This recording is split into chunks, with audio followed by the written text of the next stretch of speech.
So we continue now with the time rate of consolidation. We have here the following assumption: the soil medium is completely saturated. The soil medium is isotropic and homogeneous. Darcy's law is valid for flow of water. Flow is one-dimensional in the vertical direction. The coefficient of permeability is constant.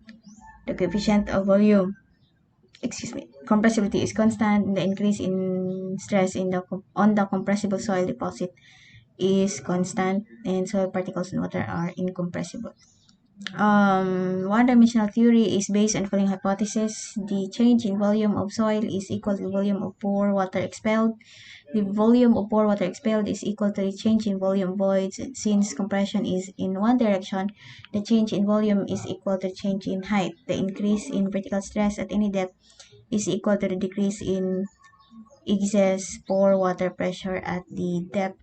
Will not discuss now thoroughly how this time rate of consolidation is explained or is derived, but we'll proceed now to the formula. So we have the coefficient of consolidation C sub B from the laboratory data. We have here the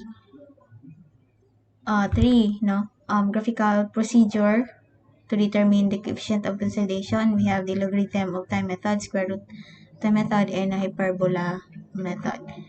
So the log time or the logarithm of time method, the C sub V or the coefficient of consolidation in the time rate. Time rate of consolidation is this formula. In the square root time curve fitting method, the C sub B or the coefficient of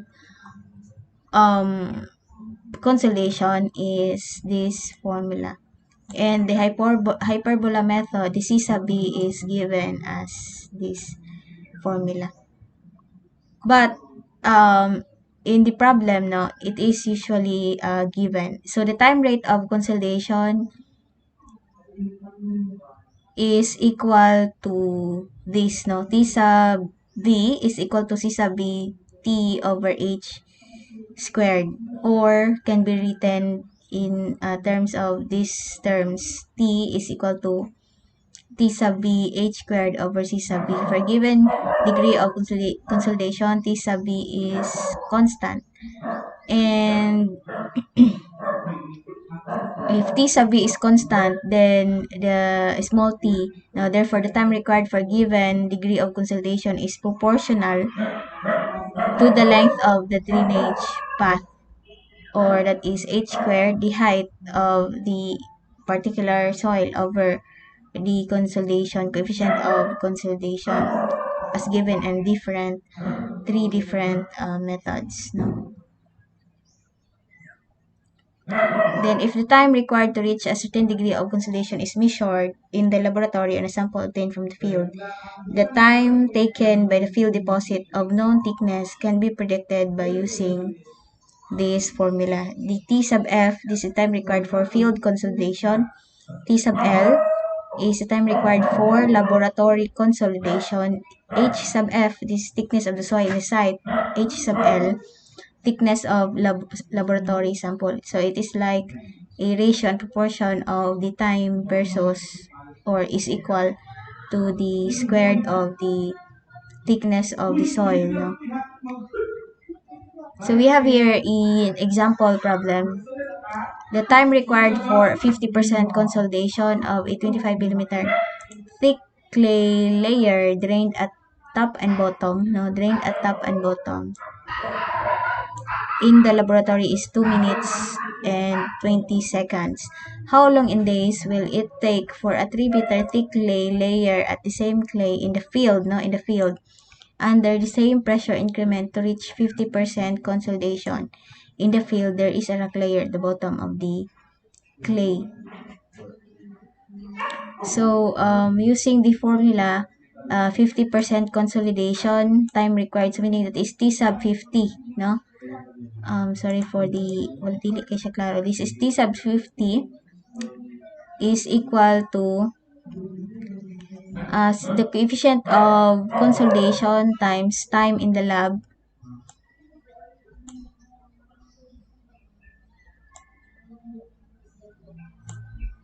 over height, no? Squared in the lab height, or is equal to the C sub B, the coefficient of consolidation times the thickness in the field, no?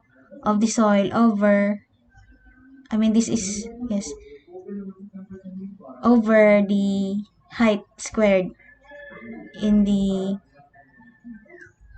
field, no? Or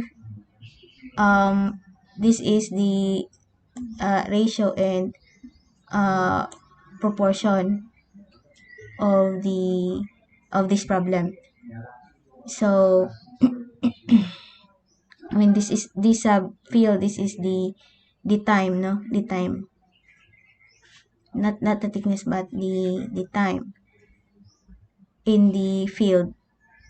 So as given in the laboratory, the time for the laboratory is 2 minutes and 20 seconds, or in terms of seconds, this is 2 times 60 seconds. So manang 120 plus 20 seconds, manang 140 seconds, over the height of the lab. Remember, this is 25 millimeter thick clay drained at both top and bottom. So you have to divide by 2 because this stated drained at both top and bottom squared is equal to the time, or the time in the field over the thickness of the clay in the field, which is 3 meter, no, thick. So that is squared. So the answer for the time required for 50% consolidation, I mean, how long in days will it take 3 meter thick layer clay in the field, is equal to this 8,064,000 seconds, or that is 93.33 days. Another problem is a 3 inches thick layer double drainage of saturated clay under a surcharge loading underwent 90% primary consolidation in 75 days. Find the coefficient of consolidation of the clay for the pressure range. So we are required to determine the C sub B, no? The coefficient of consolidation of the clay. The layer is 3 inches thick, double drainage, so you have to divide by 2 again. And 90% primary consolidation in 75 days. So the formula is for 90% consolidation, the time is T sub 90 is equal to C sub B. The time in the field, 90% gihapon, over h squared, no? The height. Then because the layer has two-way drainage, so the height should be divided by 2. Munang 3 divided by 2, 3 meter thick, double drainage. So munang na divide by 2 is equal to 1.5. And T sub 90 in table 10.5, this is in Brahada's source, no? Is 0.848. We'll try to look at the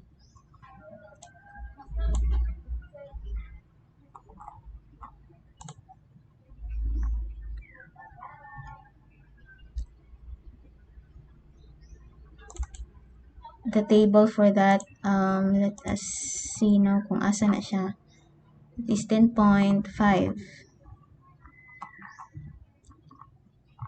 for that time, no? Time rate of consolidation.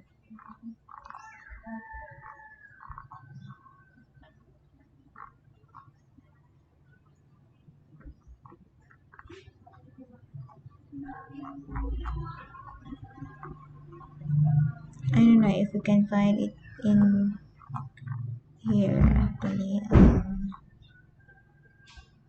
Yes, we have here a table, no? Table 10.5 for the variation of the time percent of consolidation with U. Okay, sorry. So, balik ta. Yes, from table, T sub 90 is 0.848. So, percent. This U is percent, no? Remember, in the problem, we are asked at 90% primary consolidation. So, atong pangitaon ang 90% primary consolidation. Kani siya, di ba? This one, 90% consolidation. So, your T sub B or T sub 90 is 0.848. This value. So, substitute because we are asked to find this, di ba? This C sub B. So, substitute the value of T sub 90, 0.848 is equal to C sub B, which is the unknown. Then, 75 days, no? The time in the, I think this is in the field. 75 days times 24 hours times how many minutes in 1 hour, that is 60 minutes times 60 seconds to convert into seconds, divided by the height, which is, since it is double drainage, so manang 1.5 times 4 centimeter, no? 1.2. Sorry, this should be 3 meter thick, no? Not 3 inches. So, to convert into centimeter times 100, no? 1.5 times 100 squared. And manipulating this formula, we can get the coefficient of consolidation equal to 0.0029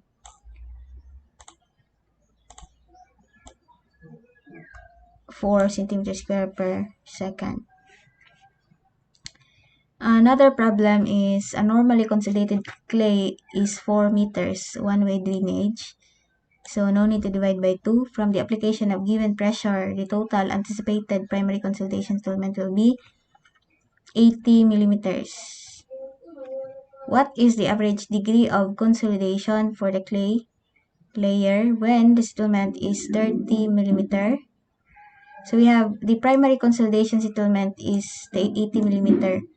And we are asked to determine the average degree of consolidation when the settlement is 30 millimeters. Then letter B, if CB or the coefficient of consolidation is 0.003 centimeters square per second, how long will it take for a 50% settlement to occur? For the solution is, we have here, for letter A,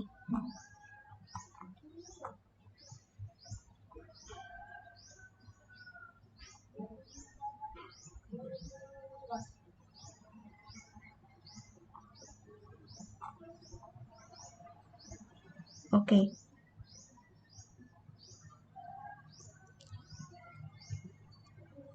Using the formula, no, the previous, this one, ratio and portion, try to find the average degree of consolidation with this answer. This one. So, find out, try to find this one or answer this one by yourself for letter A and for letter B.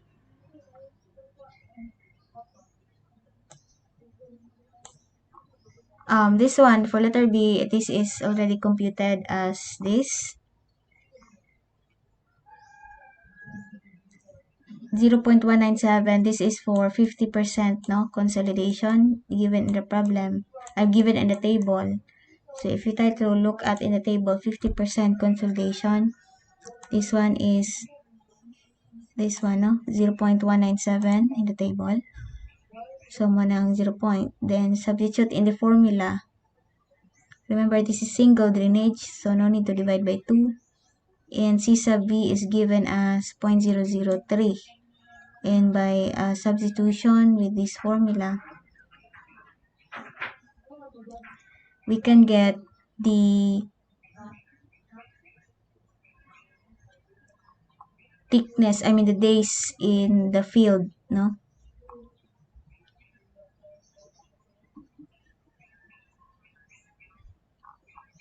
(121.6 days. So in here,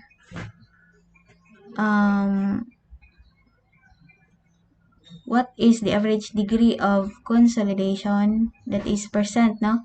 Ang gipinitaan ni is the percent. For the clay layer, when the settlement is 30 millimeter. So that is h over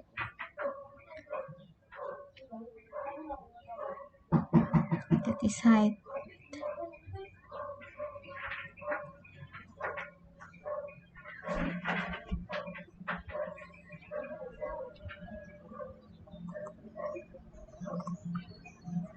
Okay, I have a hint for this one.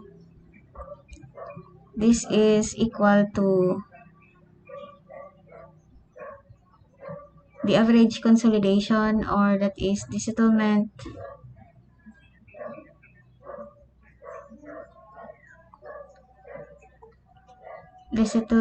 in 30 divided by the average degree of consolidation, or in percent, no? Degree of consolidation is equal to settlement in 30 divided by settlement in 80 per 80 millimeter. So try to substitute. We have 30 millimeter settlement divided by millimeter divided by 80, no? Millimeter. This one. Or that is 37.5%. Then we're done with this topic. Thank you and God bless.